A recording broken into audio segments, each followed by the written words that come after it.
agir contre soi. C'est fou, mais c'est le monde que l'on a créé. Et vous le faites et je le fais. Parce qu'on s'est divisé. C'est venu quoi, à une trentaine d'années. À une trentaine d'années, ce qui s'est passé, c'est que on a eu une part de nous qui s'appelle le consommateur et une part de nous qui s'appelle l'individu. L'un souhaite des produits variés, multiples, riches et surtout pas chers. Et l'autre, qu'est-ce qu'il souhaite? Il souhaite un salaire décent pour le travail qu'il fait. Or, l'un ne va pas avec l'autre. Pour avoir des produits pas chers pour le consommateur, il faut que le coût de la main-d'œuvre diminue. Alors, on va délocaliser, on va trouver même des esclaves comme en Chine qui créent des vêtements, mais tout ça permet au consommateur d'être satisfait. Par contre, peu à peu, on se rend compte qu'il y a moins de travail chez nous et surtout que les salaires ont diminué et que les gens ne sont plus dans le vivre, mais dans le survivre pour une grande partie.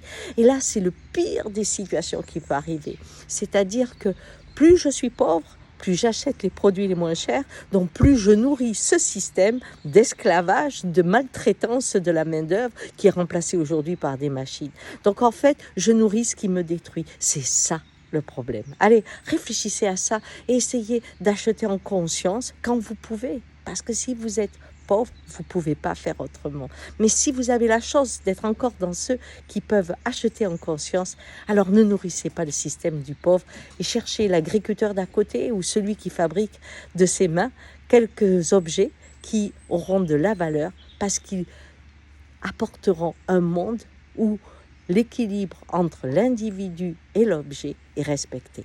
Ciao!